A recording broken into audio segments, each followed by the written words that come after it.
Hi everyone, so now the next in this mini series of stretching and mobility.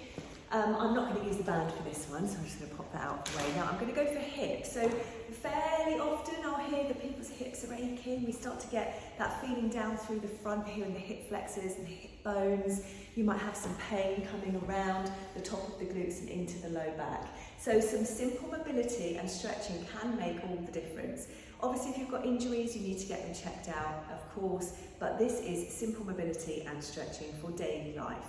I'm going to start by just balancing on one leg. You might find that that is tricky. Some people just assume they're going to be able to stand on one leg, and then they get on one leg and think, oh, okay. So it's a really good test of your balance, and we should be practicing our balance. I'm just taking that knee in a circle. That's it. And if you find it's a little bit wobbly, you can take your arms out to the side. And a couple more circles here. That's it. And then relax down. I'm going to do the same.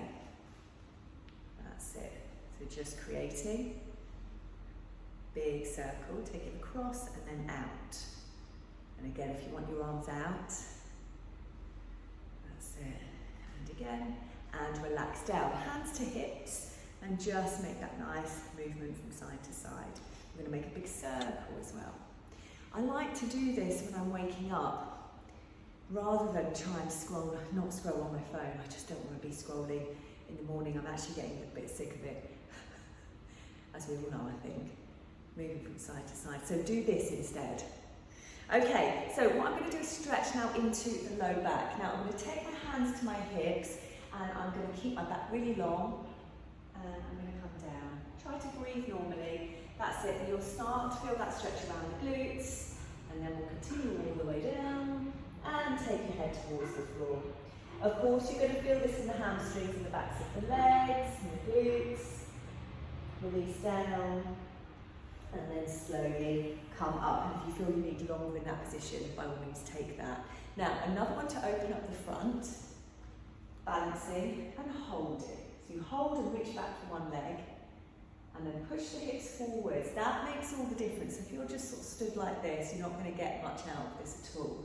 So you want to be tall, push the hips forwards, so you can really feel the length in those quadriceps muscles.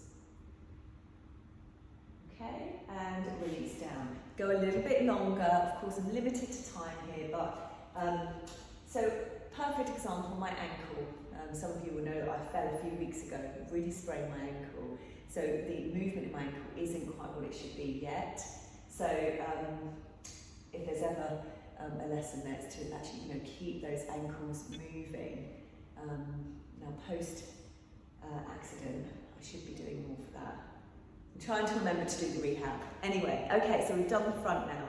Another one, and I am going to get towards the floor here, almost-ish, is to take the back knee down. Hip flexor stretches here. Now, you can feel this straight away, and if you are tight in your low back, this will help too. Several different positions that you can put your hands in. You can take them behind and look up. If you're wanting to come forward with the arms and bring them up, more into a crescent lunge position from yoga, and you could look up. And really think about opening the front lines of the body. Now that will mean that you need to open the palms, big stretch up. Keep your mouth together to get the leg through the throat as well. Because if you're stretching one part of the body, another part of the body is going to benefit as well. So start seeing the body as a kind of whole rather than just a single part. So another one again for these hip flexors, so I'm going to change sides. So if you feel it here and that's enough for you, stay here. If you want to do some of the others that I mentioned here. So my balance is still quite off from this foot. It's really strange. All the way up. And try and lengthen through, right to the fingertips there. Okay, so coming back up, and I'm just going to bring you down to the last one, which is going to come here. So we're sinking down, giving that pelvis a nice stretch into the pelvic floor as well. Now you could hold here and breathe, or we could be moving from side to side, really getting into the inner thighs as well. So those adductors will really benefit from a stretch here as well. And continue on doing as many of these as you like, or indeed staying down here. Just relax and breathe. Or just one more for you actually. Come down. into this lovely deep squat crouch position. There. That's really lovely for opening hips. Now I have some, of course, many more actually for you on hips, but I'm sticking to the ones that don't involve lying down on the floor for today. All right, thanks for watching everyone. See you all soon.